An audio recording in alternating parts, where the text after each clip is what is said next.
এই হচ্ছে ভারতবর্ষের শেষ গ্রাম, থাং ভিলেজ অফ লাদাখ। ধুরন্ধর সিনেমা দেখার পর, ধুরন্ধর 1-2 দেখার পর ভারত পাকিস্তানের টেনশন কিন্তু এখন তুঙ্গে। কিভাবে এই যে 3টে গ্রাম যেগুলো কখনো পাক অকুপাইড ছিল সেগুলো ইন্ডিয়ান আর্মি ক্যাপচার করলো। বড় গ্রাম যাকে বলে, যেখানে কিন্তু একটা বিরাট সংখ্যক মানুষজন বসবাস করে এবং অবশ্যই এটা ঐতিহাসিক একটা জায়গা, হিস্টোরিক্যাল প্লেস আর সীমান্তবর্তী এলাকা।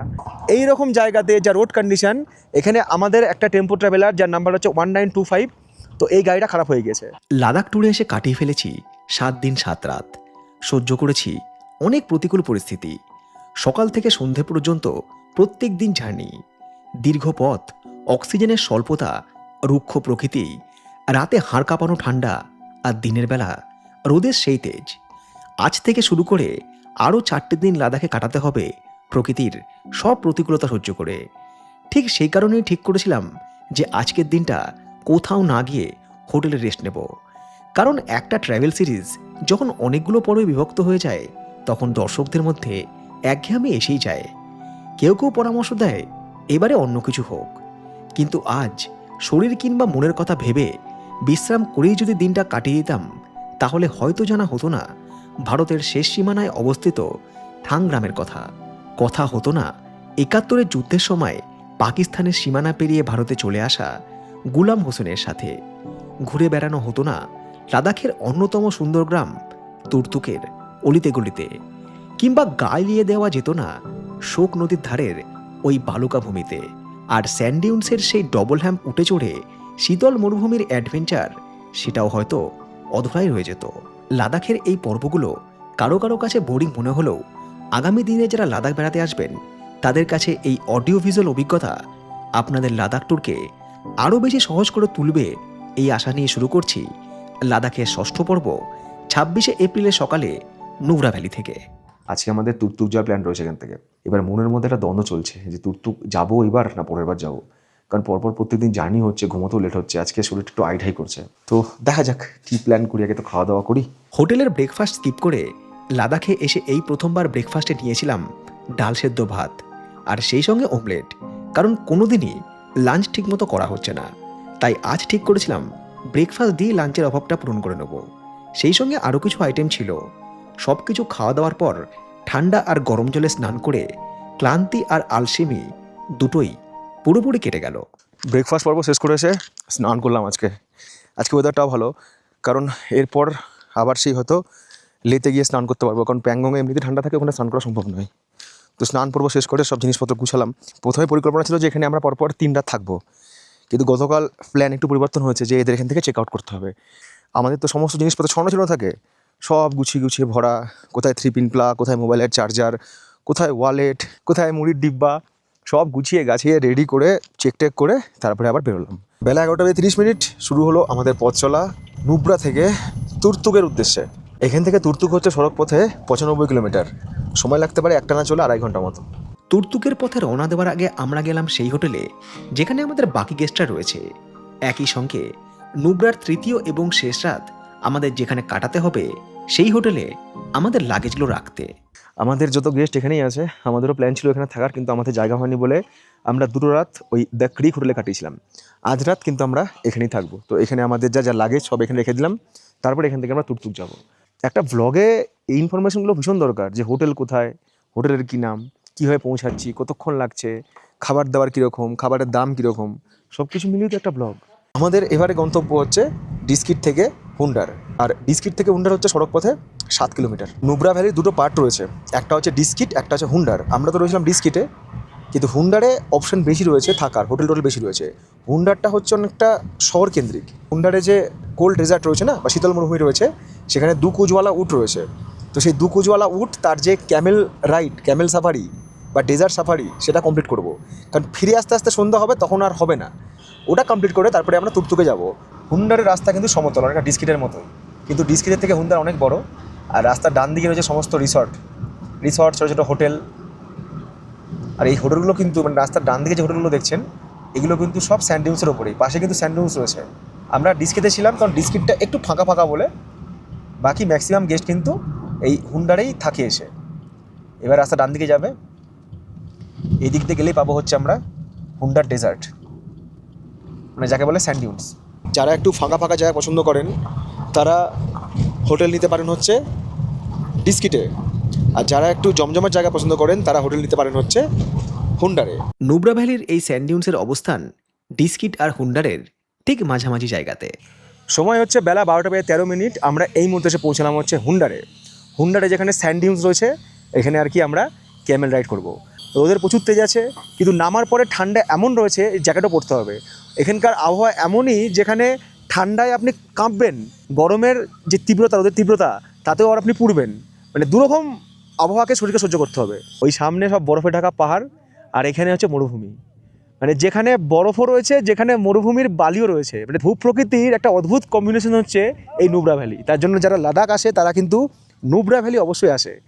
লাদাখের ট্রিপে নুব্রা, প্যাংগং দুটো হচ্ছে মাস্ট। এই হচ্ছে counter, central Asian camel safari, Hunder Nubra, Ladakh. এখানে টাইম হচ্ছে সকাল 9:30 থেকে বেলা 12টা পর্যন্ত, বিকেল 3টে থেকে সন্ধ্যে 7টা পর্যন্ত। এই হচ্ছে টাইমিং। এখানে বলছে গভর্নমেন্টের রেট হচ্ছে ফিক্সড, 15 মিনিট থেকে 18 মিনিট আমাদের রাইড করাবে, তার জন্য হচ্ছে পার পার্সন 500 টাকা। লাদাখের নুব্রা ভ্যালির প্রধান আকর্ষণ এখানকার অদ্ভুত দর্শন উটগুলো। রাজস্থান কিংবা আরব দেশের সাধারণ উটের সাথে এদের বেশ কিছু অমিল রয়েছে। এখানকার উটগুলো সবচেয়ে বড় বৈশিষ্ট্য, এদের পিঠে দুটি কুঁজ বা ডাবল হ্যাম্প থাকে। রাজস্থানের উটের পিঠে মাত্র একটি কুঁজ থাকে। এদের বৈজ্ঞানিক নাম ক্যামেলুস ব্যাকট্রিয়ান্স। লাদাখের তীব্র ঠান্ডার হাত থেকে বাঁচার জন্য এদের শরীরে ঘন আর লম্বা লোম থাকে। শীতকালে এই লোম তাদের শরীরকে গরম রাখে, আর গরমকালে প্রাকৃতিক নিয়মেই এই লোম ঝরে যায়। এরা -40 ডিগ্রি পর্যন্ত চরম তাপমাত্রায় অনায়াসে টিকে থাকতে পারে। এমনকি তৃষ্ণা মেটাতে এরা বরফ পর্যন্ত খেতে পারে। এই দুই কুজ ওয়ালা উটের সঙ্গে জড়িয়ে রয়েছে সিল্ক রুটের ইতিহাস। এই উটগুলি লাদাখের স্থানীয় প্রাণী নয়। প্রাচীনকালে বিখ্যাত সিল্ক রুট দিয়ে মধ্য এশিয়ার মঙ্গোলিয়া, চীন কিংবা কাজাকিস্তান থেকে ব্যবসায়ীরা বাণিজ্য করতে আসতেন। তখন পণ্য বহনের জন্য এই ব্যাকট্রিয়ান উটগুলো ব্যবহার করা হতো। পরবর্তী সময়ে বাণিজ্য বন্ধ হয়ে গেলেও কিছু উট এই নুব্রা উপত্যকায় রয়ে যায় এবং এখানকার আবহাওয়ার সঙ্গে এরা মানিয়ে নেয়। সেই সঙ্গেই এদের বংশবৃদ্ধিও ঘটে। এই একটা অভিজ্ঞতা নিয়ে নিলাম, আপনাদের সাথে অভিজ্ঞতা শেয়ার করে দিলাম। যারা আপনারা আগামী দিনে আসছেন তাদের কিন্তু একটা এই ক্যামেল রাইড করলে বেশ ভালো অভিজ্ঞতা হবে। রাজস্থানে হয়তো করেছেন বা করবেন, বাট হুন্ডারে এসে কিন্তু ডেফিনেটলি আপনারা এটা করবেন। ভয় লাগবে না, একটুও মজা লাগবে। এমন কোনো উঁচু নিচু জায়গা নয়। আর যদি আপনারা মনে করেন যে আপনারা ক্যামেল রাইড করবেন না, আপনারা শুধু এই মরুভূমিতে এসে কিছু ফটোগ্রাফি ভিডিওগ্রাফি করবেন, সেটাও করতে পারবেন। মানে ক্যামেল নিয়ে যে মরুভূমিতে আসতে কোনো মানে নয়, আপনারা হেঁটেও আসতে পারবেন। দুর্গম পাহাড়ি কিংবা বরফাবৃত সীমান্ত এলাকায় যেখানে সাধারণ গাড়ি পৌঁছাতে পারে না, সেখানে প্রায় 250 কেজি পর্যন্ত ভারী মাল বহনের জন্য ভারতীয় সেনাবাহিনী এই উটগুলোকে সাইলেন্ট ওয়ারিয়ার্স হিসেবে ব্যবহার করে। তবে আমার পরামর্শ, এই রাইডটা করতে হলে আপনারা সকালে করে নিন, আর না হলে আপনারা বিকালবেলায় করুন, কিন্তু আলো থাকতে থাকতে করবেন। আর এইগুলো এখন তো ঘাসগুলো সব শুকিয়ে আছে, আর একটু যখন সবুজ হয়ে যাবে না, তখন আরও দেখতে সুন্দর লাগবে, দারুণ ছবি আসবে তখন। উট খায় হচ্ছে এইরকম সব ঘাস, ওই বস্তা বস্তা করে সব ঘাস নিয়ে আসে। ঘাস নিয়ে আসার পর এই উটগুলোকে এরা শুকনো ঘাস খেতে দেয়। বেলা 3টে পর্যন্ত এদের হচ্ছে লাঞ্চ টাইম, খাওয়া দাওয়া করবে উটরা। তারপরে আবার সব গেস্টরা আসবে, তখন উটরা গেস্টদেরকে নিয়ে মরুভূমিতে দৌড়াবে। বেলা 1:05, সূর্য মাথার উপরে, বাইরে সেই গরম। আবারও আমাদের পথ চলা শুরু হচ্ছে হুন্ডার থেকে তুর্তুকের উদ্দেশ্যে। এখান থেকে মানে এই যে স্যান্ড ডিউনস থেকে তুর্তুক হচ্ছে সড়ক পথে 77 কিলোমিটার। হুন্ডার থেকে তুর্তুক যাওয়া 77 কিলোমিটার এই দীর্ঘ সড়ক পথ মাঝে মাঝে বেশ খারাপ। তার অবশ্য একটা কারণও রয়েছে। এই যাত্রাপথে এমন এমন জায়গা রয়েছে যেখানে বর্ষাকালে যখন পাহাড়ের ওপর থেকে প্রচুর পরিমাণে জলধারা নেমে আসে, তার সাথে প্রচুর ছোট বড় বোল্ডার সব বয়ে নিয়ে আসে এবং রাস্তার ধাজিয়া নাশ করে চলে যায় হচ্ছে একদম পাশে সায়ক নদীতে। ওই দূরে দেখা যাচ্ছে এয়ারপোর্টের রানওয়ে, এটা হচ্ছে থুইস এয়ারপোর্ট। এই এয়ারপোর্টটা কিন্তু ডিফেন্সের এয়ারপোর্ট, এটা কিন্তু সিভিলিয়ান এয়ারপোর্ট নয়। ডিফেন্সের হেলিকপ্টার, তারপরে জেট ফাইটার সব এখানে নামে। থুইস এখান থেকে আর 4 কিলোমিটার। এই জায়গাটা সেই লাগছে, রাস্তা এখানে পুরো স্ট্রেট, পাশে রানওয়ে, দূরে সব বরফে ঢাকা পাহাড়। এই যাত্রাপথে দেখা হয়ে গেল নামগিয়ালের সঙ্গে।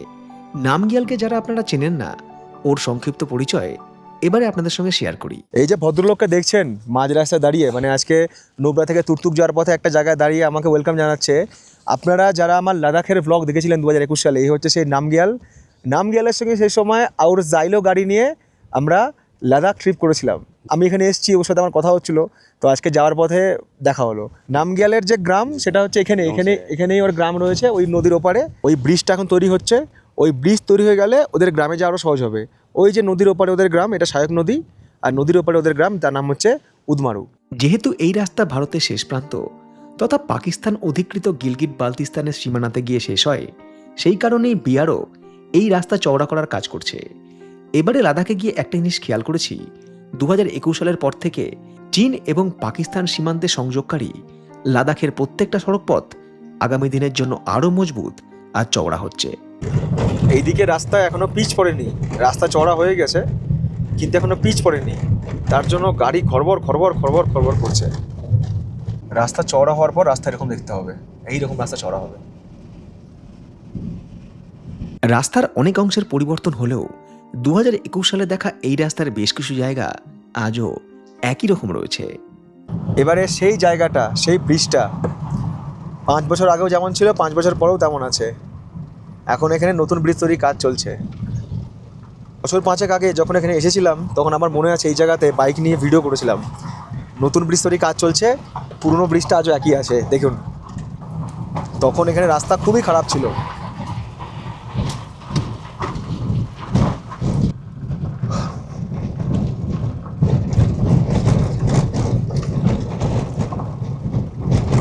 এই সামনে একটা দোকান থেকে চা কিনে খেয়েছিলাম। তখন এখানে এত ঘরবাড়ি দোকানপাট ছিল না, খুব সম্ভবত এই যে গাড়িগুলো দাঁড়িয়ে আছে এইখানে একটা দোকান থেকে চা খেয়েছিলাম। 1925 না না না। লাদাখ ট্যুরে এক এক দিন এক একটা জার্নি, আর প্রত্যেকটা জার্নিতে রাস্তার অভিজ্ঞতা এক এক রকম। আপনারা যারা ভ্লগ কন্টিনিউ দেখছেন ভেবে দেখুন, লে থেকে কার্গিল একরকম রাস্তা, লে থেকে খারদুং একরকম রাস্তা, নুব্রা থেকে সিয়াচেন একরকম রাস্তা, আবার আজকে নুব্রা থেকে যখন যাচ্ছি এই তুর্তুক ভিলেজ সেটা একরকম রাস্তা। প্রত্যেক দিন রাস্তা তার চরিত্র পরিবর্তন করে। লাদাখের ভিডিও নিয়ে দু একজন দর্শককে জিজ্ঞাসা করেছিলাম যে লাদাখ কীরকম লাগছে। উত্তর শুনেছিলাম, আরে ধুর, ওই রাস্তা, পাহাড়, আকাশ, বোরিং একটা টপিক, চাইলে ভিডিও আপনি স্কিপ করতেই পারেন, কিন্তু এত টাকা খরচ করে লাদাখে আসার পর যদি বোরিং ফিল করেন তখন সহ্য করা ছাড়া আর কোনো উপায় থাকবে না। কারণ এই বোরিং রাস্তাঘাট নিয়েই আপনাকে কমপক্ষে 10টা দিন কাটাতেই হবে। তাই লাদাখ যারা প্ল্যান করছেন একটু চিন্তাভাবনা করে নেবেন, কারণ ভিডিও ভালো না লাগলে হয়তো বাস্তবে লাদাখও ভালো লাগবে না। এবং লাদাখের কিন্তু সৌন্দর্য সব লুকিয়ে আছে রাস্তাতে, রোড জার্নির মধ্যে দিয়ে। আর যদি এই জার্নিকে, এই প্রকৃতিকে, এই পরিবেশকে আপনি এনজয় করতে পারেন তবেই কিন্তু আপনার খরচা করে লাদাখ আসা সার্থক, না হলে আপনার লাদাখ আসা বৃথা। চাংমার গ্রাম, পাশ দিয়ে বয়ে যাচ্ছে সায়ক নদী। এই গ্রামের মধ্যে দিয়েই পথ, অনেকটা পথ আসার পর এখানে আমরা সবুজের দেখা পেলাম। যেখানে যেখানে সবুজ সেখানে সেখানে গড়ে উঠে ছোটো ছোটো গ্রাম। চ্যাংমার আবারও একটা জায়গা যেখানে রকফল হয় কি যখন তখন হচ্ছে, এখানে পাহাড় ঝুরঝুর করে ভেঙে পড়ছে, পাশেই বয়ে যাচ্ছে নদী।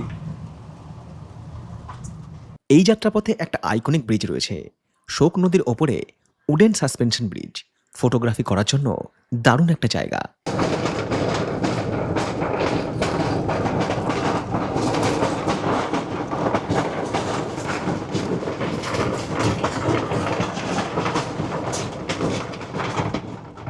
চলার পথে এমন একটা জায়গা, পাশ দিয়ে বয়ে যাচ্ছে পুরো নীল রঙের একটা নদী, এখানে একটা ব্রিজ রয়েছে, আর ওই যে পাহাড়ে সব বরফ জমে রয়েছে। এই জায়গাটা এতটা সুন্দর, এই নীল নদীর জল দেখার পর ইচ্ছে হলো যে ওখানে গিয়ে অন্তত একবার নদীর জলে হাত ডোবাবই। চারিদিকে সাদা বালি রয়েছে, পাথর রয়েছে, ঠিক যেন কোনো একটা সিনেমার দৃশ্য। মানে এই জায়গাটা যেন তৈরি হয়েছে পুরো ছবি তোলার জন্যই। অদ্ভুত সুন্দর জায়গা, ইচ্ছে করছে আর যাবো না, এখানেই আপাতত এইভাবে বিশ্রাম নেব। রোদ ঠান্ডা সব কিছুর মধ্যে এই নদীর ধারে এই বাড়ি চড়াতেই পড়ে থাকবো। কিন্তু আমি জানি সময় আমাকে আবারও ডাকবে আগামীর গন্তব্যে, না হলে আপনাদের শোনানো গল্পটা হয়তো সম্পূর্ণ করতে পারবো না।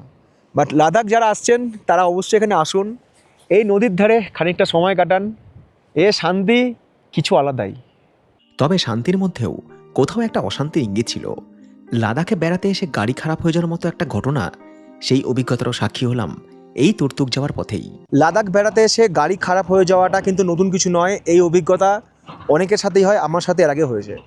তো আজকে আমাদের লাদাখ ট্রিপে যখন আমরা এই নুব্রা থেকে যাচ্ছিলাম হচ্ছে তুর্তুক, তো এই রকম জায়গা, তাকে জায়গাটা দেখুন, এই রকম জায়গাতে যা রোড কন্ডিশন, এখানে আমাদের একটা টেম্পো ট্রাভেলার যার নাম্বার হচ্ছে 1925, তো এই গাড়িটা খারাপ হয়ে গেছে।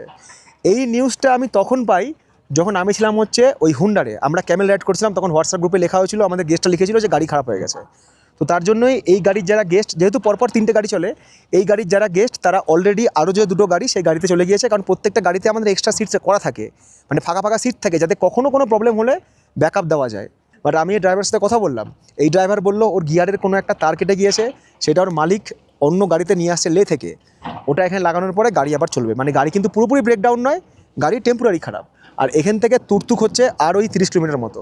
লাদাখ বেড়াতে এসে ব্রেকডাউনের ব্যাপারটা অনেকের সঙ্গে ঘটতে পারে, এক্ষেত্রে কারোর কিছু করার থাকে না, তাই চেষ্টা করবেন ডে ট্রিপগুলো যেন একটু আর্লি মর্নিং শুরু করা যায়। এখানে দাঁড়িয়ে দাঁড়িয়ে মনে হয় দিন কেটে গেল, কখন এই রাস্তা ক্লিয়ার হয়ে বুঝতে পারছি না। সমস্ত গাড়ি দাঁড়িয়ে আছে, বলছে 1 ঘন্টা সময় লাগবে, পাথর কেটে কেটে সব নামাচ্ছে। আর বাইরে যেমনই রোদের তেজ, আবার সেই সঙ্গে ঠান্ডা হাওয়া, তারপরে এত পরিমাণে ধুলো এসছে, মাথার পেছনে চুলের গোড়ায় পুরো ধুলো কিচকিচ করছে। পরপর সব গাড়িগুলো দাঁড়িয়ে আছে, পুরো রোদের তেজটা এসে পড়ছে, আর সেই গরম লাগছে। বেলা 3টে বেজে 3 এখানেই হয়ে গেল। আজকে মনে হয় তুর্তুক থেকে বেরোতে বেরোতে 7টা, আজকে নুব্রা পৌঁছতে পৌঁছতে রাত্রি 8টা-9টা হয়ে যাবে। বেলা 3:15 নাগাদ রাস্তার কাজ সাময়িকভাবে বন্ধ হলো, আটকে থাকা ট্রাফিক চলাচলও স্বাভাবিক হলো। রাস্তায় যে পরিমাণ ধুলো, তার ব্যাপারে যত কম বলা যায় ততই ভালো। যদিও আরও খানিকটা পথ চলার পর ভালো রাস্তা দেখা মিলল। ততক্ষণে আমরা এসে পৌঁছেছি শোক ওয়ার মেমোরিয়ালের কাছে। শোক ওয়ার মেমোরিয়াল তৈরি হয়েছে সিয়াচেন গ্লেশিয়ারের শহীদ জওয়ানদের স্মৃতির উদ্দেশ্যে।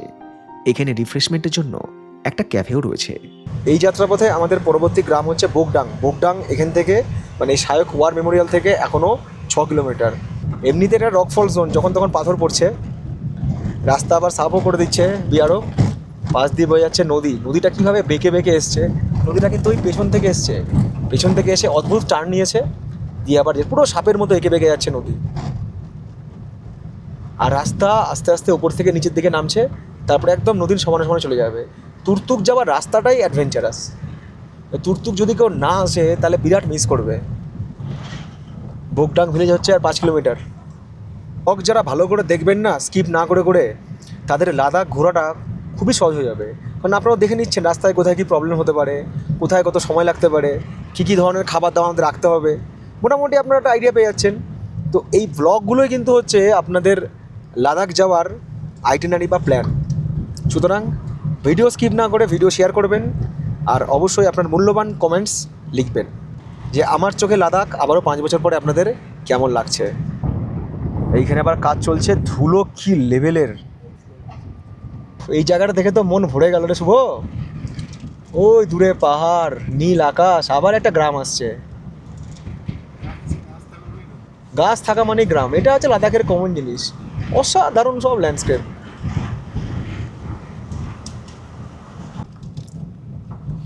আমাদের যাত্রাপথে আরও একটা গ্রাম, জানা হচ্ছে বগদাং।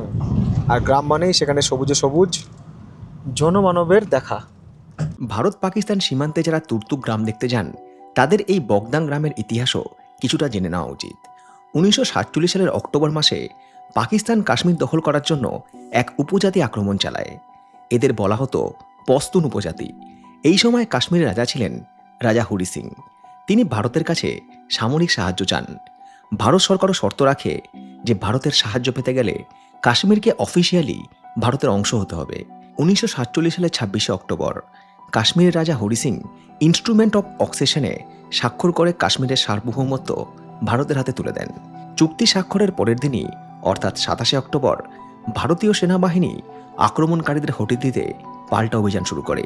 যুদ্ধ যখন দীর্ঘস্থায়ী রূপ নেয়, তখন জাতিসংঘের মধ্যস্থতায় 1 জানুয়ারি 1949 আনুষ্ঠানিকভাবে এই যুদ্ধবিরতি ঘোষণা হয়।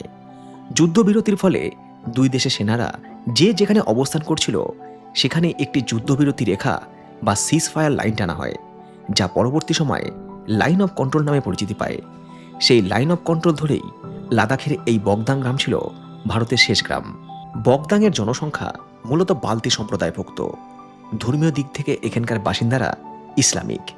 বগদাং বিখ্যাত তার সুস্বাদু খুবানি বা অ্যাপ্রিকট বাগানের জন্য। গ্রীষ্মকালে বিশেষ করে জুলাই থেকে অগাস্ট মাসে এই পুরো গ্রামটি অ্যাপ্রিকট ফলে ভরা থাকে। লাদাখের প্রত্যেকটা জায়গার সঙ্গে জড়িয়ে রয়েছে কোনো না কোনো ঘটনা।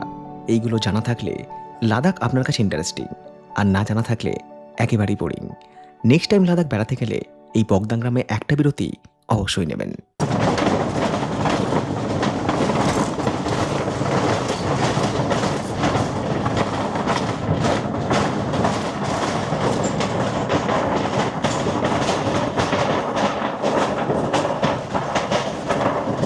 ওই ব্রিজ পার করে আসার পর এখান থেকে তুর্তুক হচ্ছে আর 14 কিলোমিটার। রাস্তা এখন স্ট্রেট। নদীর ওই পারে একটা গ্রাম রয়েছে, তার নাম হচ্ছে চুলুঙ্গা। ওখানেও বাড়িঘর কিছু রয়েছে, সবুজে সবুজ রয়েছে। আর আমি বলেছি সবুজ মানেই হচ্ছে বাড়িঘর, গ্রাম। আর এই রাস্তাটার একটা বাঁক ঘুরলে কিন্তু দেখা যাবে হচ্ছে ওই পাহাড়টা, বরফে ঢাকা পাহাড়। চুলুঙ্গা রাস্তা গেল ডান দিকে, আমরা ধরলাম সোজা তুর্তুক যাওয়ার রাস্তা। আবারও একটা রাস্তা আসবে যেখানে একদম পাহাড়ের নিচ দিয়ে, মানে পাহাড়ের পাথরগুলো এরকম, তার নিচ দিয়ে রাস্তা, পাশে নদী। এইটাও কিন্তু এই যাত্রাপথের আরও একটা অ্যাডভেঞ্চারাস মোমেন্ট। বলেছি না সময় আমাদের বারবার আটকাবে। এখানে দাঁড়ালাম, দাঁড়িয়ে একটা ড্রোন শট নিলাম। জাস্ট একবার দেখুন যতক্ষণে আমরা এই জায়গাটা পার করে যাই। এই যাত্রাপথে আমাদের পাশে পাশেই চলেছে শোক নদী। এই নদী সম্পর্কেও কিছু ইন্টারেস্টিং তথ্য রয়েছে। শোক নদী সিন্ধু নদের একটি প্রধান উপনদী, যা মূলত ভারতীয় উপমহাদেশের উত্তর পশ্চিমাঞ্চলে, বিশেষ করে লাদাখ অঞ্চলে প্রবাহিত। শোক নদী কারাকোরাম পর্বতশ্রেণীর রিমো হিমবাহ থেকে উৎপন্ন হয়েছে।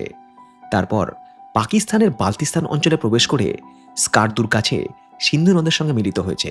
স্থানীয় ভাষায় শোক শব্দের অর্থ মৃত্যুর নদী। প্রাচীনকালে এই অঞ্চলের বাণিজ্যিক পথটি অত্যন্ত বিপজ্জনক ছিল এবং প্রবল স্রোতের কারণে অনেক মানুষ এবং পশুর প্রাণহানি ঘটত বলে এই নদীর নাম শোক নদী। শোক নদীর সবচেয়ে গুরুত্বপূর্ণ উপনদী হল নুব্রা নদী, যা সিয়াচেন হিমবাহ থেকে উৎপন্ন হয়।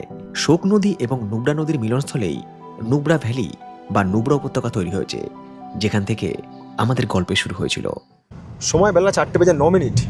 মাইলস্টোন বলছে তুর্তুক ভিলেজ আজ মাত্র 5 কিলোমিটার। এখন সবাই তুর্তুক থেকে ফিরছে আর আমরা এখন যাচ্ছি। এখানে রাস্তার দুপাশে দোকানপাট রয়েছে, টুকটাক হোমস্টে রয়েছে, খাওয়া দাওয়ার জায়গা রয়েছে। টুরিস্টরা তো এখানেই আসে মেন। এই জায়গাটা বেশ জমজমাট, লোকজনও রয়েছে। কিন্তু আজ থেকে 5 বছর আগে দেখা তুর্তুক আর এখন তুর্তুকের মধ্যে একটু পার্থক্য রয়েছে। যত আমরা আগে যাব তত আমরা বুঝতে পারবো এই গ্রামটা সম্পর্কে। এখানে কিন্তু ভালো প্রপার্টি রয়েছে, কারণ অনেকেই রয়েছেন যারা লাদাখ বেড়াতে এসে তুর্তুকে স্টে করেন। এইখানে একটা দরকারি কথা আপনাদের বলে রাখি, যারা গ্রুপে আসছেন, যাদের লাঞ্চ প্যাকেজের মধ্যে নেই, তারা এখানে এসে লাঞ্চ করতে পারবেন। এই তুর্তুক ভিলেজে কিন্তু অনেক দোকানপাট রয়েছে খাওয়া দাওয়া করার জন্য। বাকি তুর্তুক ভিলেজের যা হিস্ট্রি, জিওগ্রাফি গল্প আছে আমি আপনাদেরকে বলবো। এটাই এই গ্রামের আইকনিক ব্রিজ, যেখানে দাঁড়িয়ে সবাই ফটোগ্রাফি করে। লাদাখে এসে এই প্রথম দেখা পেলাম পানিপুরির। এখানে পানিপুরি, আলু চাট রয়েছে। গ্রামটা ঘুরে দেখতে সময় লাগবে, হাঁটতে হবে অনেকটা রাস্তা। এবার যারা বয়স্ক মানুষ আছেন তাদের একটু সমস্যা হতে পারে। লাদাখে এসে প্রথম হাঁটাহাঁটির ব্যাপার তো। 2021 সালে যখন লাদাখে এসেছিলাম, তখন এই তুর্তুক গ্রামে অনেকটা সময় কাটিয়েছিলাম। যারা আমার পুরনো দিনের দর্শক, তাদের কতটা মনে আসে জানি না, তবে 5 বছর পর এসে দেখলাম এই গ্রাম অনেকটাই পাল্টে গিয়েছে। অধিকাংশ বাড়ি এখন হোমস্টেতে রূপান্তরিত হয়েছে, কারণ এই গ্রামের প্রাকৃতিক এবং ঐতিহাসিক গুরুত্ব আজও একই রয়েছে। 2010 সালের আগে পর্যন্ত এই গ্রামটিতে সাধারণ মানুষের কোনো প্রবেশাধিকার ছিল না, কিন্তু বর্তমানে এটি পর্যটকদের জন্য লাদাখের অন্যতম প্রধান আকর্ষণ। যারা লাদাখ বেড়াতে আসে তাদের এই তুর্তুক গ্রামটার প্রতি ইন্টারেস্ট রয়েছে। তার কারণ হচ্ছে তুর্তুক গ্রামের ভিউ, অবস্থান আর হচ্ছে ভারত পাকিস্তানের বর্ডার। এইটা আরও বেশি মানুষকে আকৃষ্ট করে।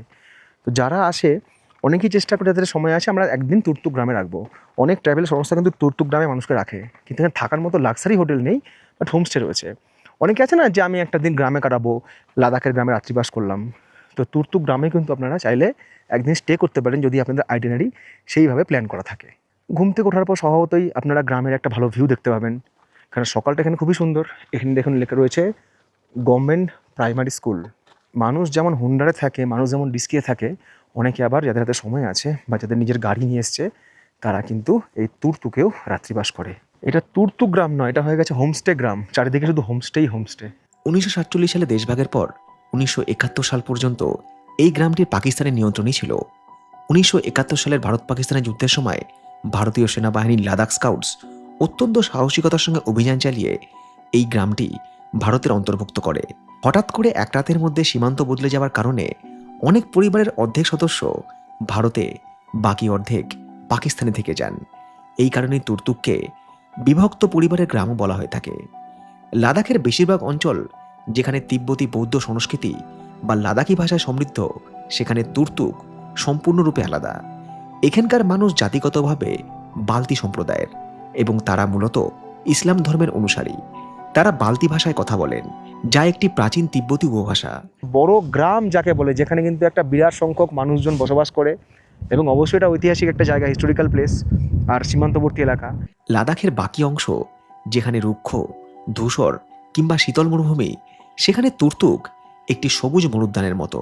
কারাকোরাম পর্বতশ্রেণীর পাদদেশে শোক নদীর অববাহিকায় গড়ে ওঠা এই সবুজ গ্রামটির উচ্চতা সমুদ্রপৃষ্ঠ থেকে 9,840 ফুট। হিমালয় আর কারাকোরামের মধ্যবর্তী স্থানে এই তুর্তুক গ্রাম রয়েছে। ফলে এখানকার আবহাওয়া তুলনামূলকভাবে মৃদু এবং এখানে চাষবাস বেশ ভালোই হয়। লাদাখের মতো জায়গাতে এসে এইরকম একটা গ্রাম, যেখানে এত সুন্দর সবুজ জমি রয়েছে, গাছপালা রয়েছে, পুরো পাহাড়ে ঘেরা, পাহাড়ের কোলে যদি বলি একটা শান্ত সুন্দর গ্রাম, সেটা হচ্ছে কিন্তু এই তুর্তুক গ্রাম।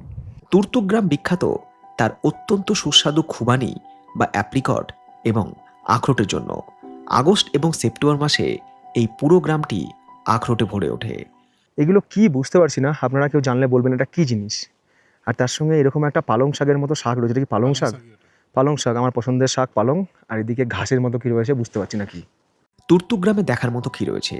তুর্তুক গ্রামে রয়েছে ইয়োবাগো রাজপ্রাসাদ এবং মিউজিয়াম। এই অঞ্চলে একসময় চোগো রাজবংশের শাসন ছিল। সেই রাজপরিবারের বংশধররা এই প্রাসাদেই থাকেন। প্রাসাদের একটি অংশকে মিউজিয়াম বানানো হয়েছে, যেখানে প্রাচীন তরবারি, মুদ্রা, বর্ম এবং রাজকীয় জিনিসপত্র দেখতে পাওয়া যায়।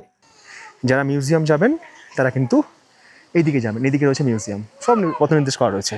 রয়েছে প্রাকৃতিক কোল্ড স্টোরেজ। বিদ্যুৎ ছাড়াই সেখানকার মানুষ পাথর দিয়ে এক ধরনের বিশেষ ঘর তৈরি করে, যার মধ্যে দিয়ে প্রাকৃতিকভাবেই ঠান্ডা হাওয়া প্রবাহিত হয়। এখানে তারা মাখন, মাংস এবং ফলমূল দীর্ঘদিনের জন্য রেখে দেয়, যেগুলো সতেজ থাকে। এদিকে রয়েছে ন্যাচারাল ফ্রিজার। তুর্তুক গ্রামটি মূলত দুটি ভাগে বিভক্ত, ইউল এবং ফারোল। এই দুই অংশের মাঝখান দিয়ে একটি পাহাড়ি ঝর্ণা বয়ে গিয়েছে।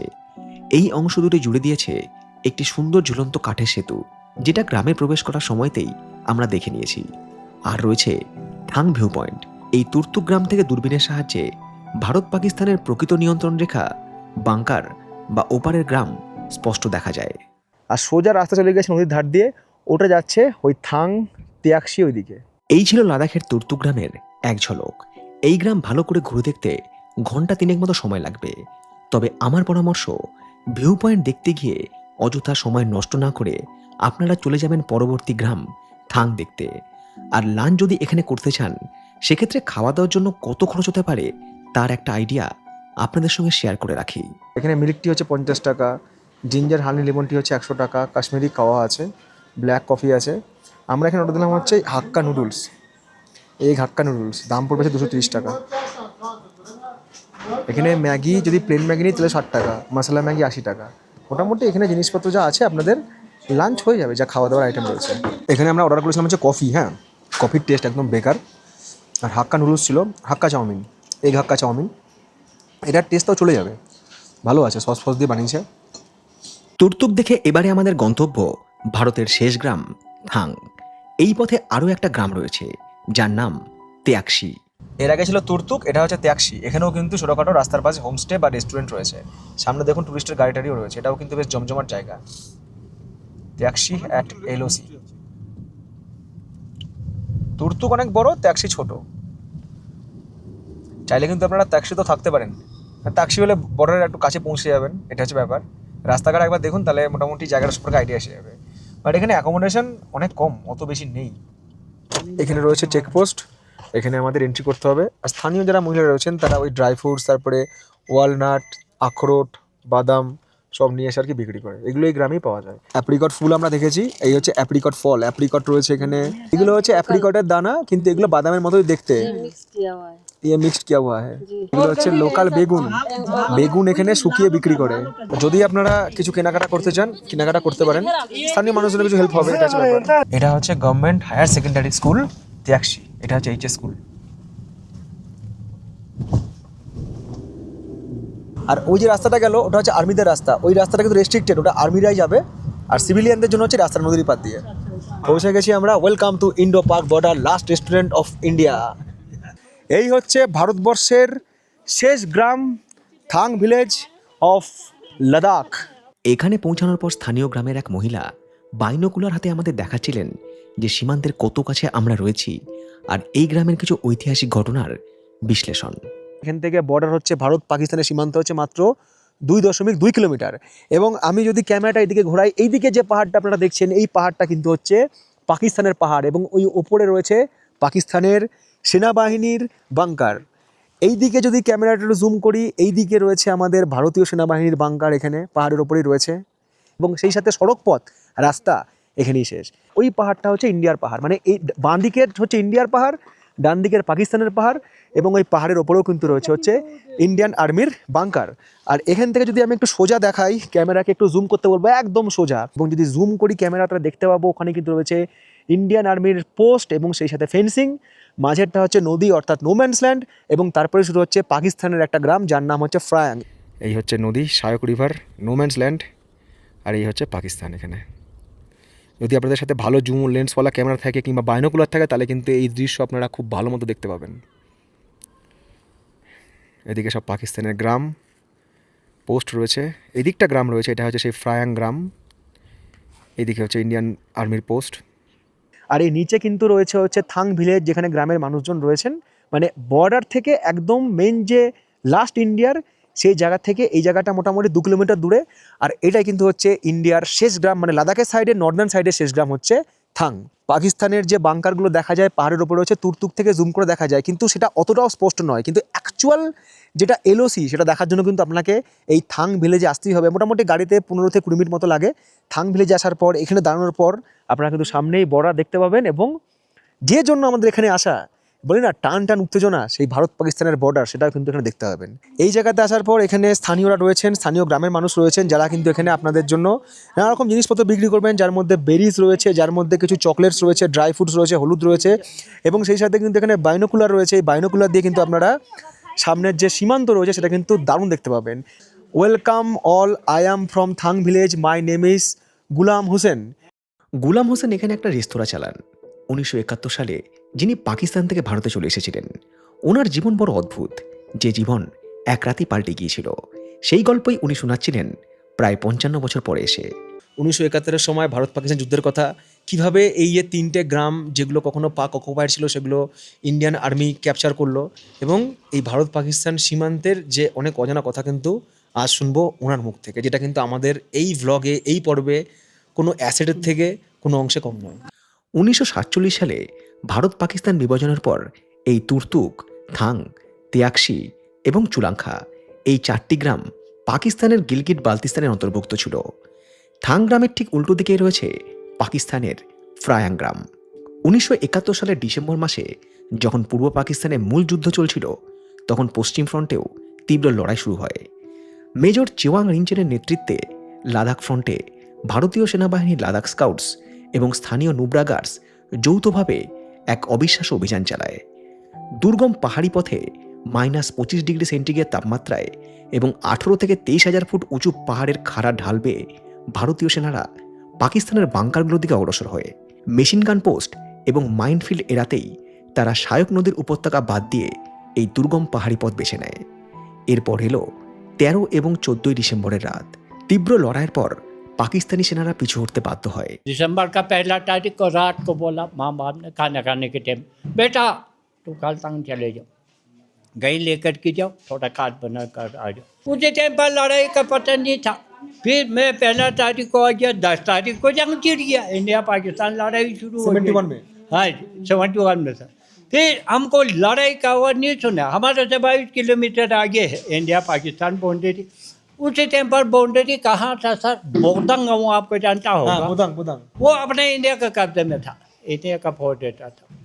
14ই ডিসেম্বর সকালে ভারতীয় সেনাবাহিনী এই তুর্তুক এবং থাংগ্রামে প্রবেশ করে সেখানে ভারতের তিরঙ্গা পতাকা উত্তোলন করে। রাতে ঘুমিয়েছিলাম পাকিস্তানে, ঘুম ভেঙে দেখি ভারতে। তুর্তুক এবং থাংগ্রামের এই ইতিহাস বলতে গিয়ে স্থানীয় মানুষ প্রায়শই এই বাক্যটা ব্যবহার করে। 1971 সালের ডিসেম্বরের সেই রাতে গ্রামের মানুষ যখন ঘুমোতে যায় তখন তারা মানসিকভাবে ছিল পাকিস্তানের নাগরিক, কিন্তু পরের দিন সকালে ঘুম থেকে উঠে তারা দেখে পুরো এলাকাটি ভারতের নিয়ন্ত্রণে চলে এসেছে। तीसरा दिन से पाकिस्तान का फौज भगना शुरू हो गया, अपने इंडिया का फौज पीछे आते आते सबसे पहले चुनूंगा एक तुर्तुक, दो দো टैक्सी, 83 तीन थंग, चार। ये चार गाँव जो है 1971 का पहले पाकिस्तान के कब्जे में था।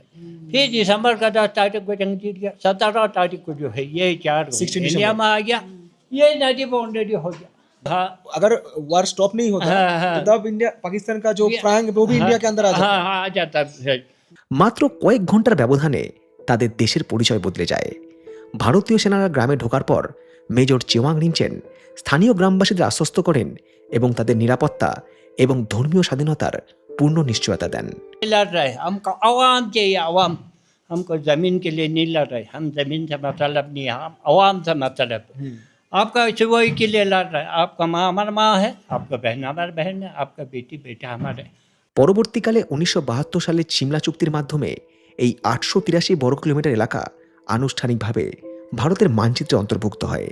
1971-এর এই যুদ্ধে সবথেকে বড় প্রভাব পড়ছিল পারিবারিক বিচ্ছিন্নতায়। এই আকস্মিক সীমান্ত পরিবর্তনের আঘাতে বহু পরিবারের অর্ধেক সদস্য রয়ে যান পাকিস্তানের গিলগিট বালতিস্তানে, আর অর্ধেক রাতারাতি হয়ে যান ভারতীয় নাগরিক। তার মধ্যে একজন ছিলেন এই 18 বছর বয়সী গুলাম হোসেন।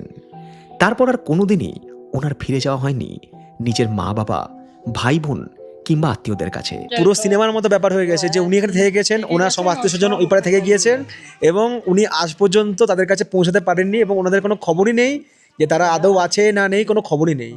গাদার সিনেমাতে তারা সিং তার সাকিনাকে লাহোর থেকে ফিরিয়ে আনতে পারলেও বাস্তবের গুলাম হোসেন আর কোনোদিনই সীমান্ত পেরিয়ে তার পুরনো ঠিকানায় পৌঁছাতে পারেননি। সীমান্তের এই পারে নতুন দেশের নাগরিকত্ব পেয়ে এক প্রকার অনাথভাবেই তার জীবন শুরু করেন। এই গল্প বিচ্ছেদের, এই গল্প 71 বছর বয়সী মানুষটার এক রাতে বদলে যাওয়া জীবনের এক নিষ্ঠুর ট্র্যাজেডির। फिर 5 साल तक मैं इंतज़ार किया। টোটাল 150 জন লোক নাকি এখন রয়েছে এই ইন্ডিয়ার লাস্ট ভিলেজ থাঙে। 71 का लड़ाई में हम सिर्फ 26 आदमी था। 71 সালে ছিল 26 জন, এখন হয়েছে 150 জন। ছোট গ্রাম তো। উনি আর্মিকে সমস্ত আর কি রেশন পাহাড়ে উঠে উঠে সমস্ত বাংকারে বাংকারে রেশন দিয়ে আসতেন। তো তুর্তুক গ্রামে যাবেন, ঘুরবেন ফিরবেন, গ্রামে ছবি তুলবেন, সেটা আলাদা জিনিস। যখন আপনারা এখানে আসবেন, বর্ডার দেখবেন না, তখন একটা আলাদাই জোশ চলে আসবে। যাই হোক, সেই জোশের সাথেই আমরা এখান থেকে রওনা দিলাম নুব্রার দিকে। সময় বলছে এখন বিকেল 6টা বেজে 49 মিনিট, এখনো আলো রয়েছে। তবে পৌঁছাতে পৌঁছাতে মনে হচ্ছে আমাদের রাত আজকে 9টা হয়তো পার করে যেতে পারে, দেখা যাক। লাদাখ একটা অনুভূতির নাম, কখনো মানসিক কখনো প্রাকৃতিক। লাদাখকে অনুভব করতে না পারলে লাদাখ একটা বোরিং অধ্যায় হয়েই থেকে যাবে আমাদের জীবনে। একদিন আমিও হয়তো হারিয়ে যাব, তবু আমার গল্প থেকে হারাবে না লাদাখের এই ছোট ছোট মুহূর্তগুলো। একদিন শেষ ব্লগটাও এমনই আবেগ মিশিয়ে তৈরি করব, যেমনটা সূর্যের শেষ আলো চুপিসারে স্পর্শ করে ওই বরফে ঢাকা পাহাড়ে। তারপর দিন আবারও হয়তো সূর্যোদয় হবে, শুধু আসবে না আমার তরফ থেকে আর কোনো ট্রাভেল ব্লগ। রাত প্রায় 9:30, লাস্টে আমরা এসে পৌঁছালাম। সারাদিন জার্নি করে এমনিতে শরীরে ধুলোবালির পর এনার্জি সামান্য অবশিষ্ট আছে। তার মধ্যে রাতের এই হোটেলের ভিউ আপনাদের দেখাচ্ছি, কারণ আগামীকাল তো সকালে কিন্তু চলে যাবো, আর তো এই হোটেলের ভিউ রাতের ভিউ দেখাতে পারবো না। আমাদের ডিনারে রয়েছে পাঁপড় ভাজা, স্যালাড রয়েছে, ভেজ স্যুপ রয়েছে, এটা কি জিরা রাইস রয়েছে, রাজমা মশলা। বাঙালি কবে থেকে রাজমা মশলার প্রিয় পছন্দ করে আমি তো জানি না। এখানে রয়েছে পনির বাটার মশলা। সব হোটেলে কিন্তু মেনু অলমোস্ট এক। আলু গোবি, বাহ। এখানে কড়াই পকোড়া, বাহ। এখানে আমার একটা পছন্দের জিনিস গুলাব জামুন, এটা খেতে হবে, চিকেন মশলা, আহা লাল লাল ঝাল ঝাল। এই হচ্ছে আজকের খাওয়া দাওয়া। এখানে সবাই বসে খাওয়া দাওয়া করছে। আর আমার রুমটা দেখুন, এটা দেখার পর দিল গার্ডেন হয়ে যাবে। রুম নাম্বার 209, শুভ আগেই রুম এন্ট্রি করেছে।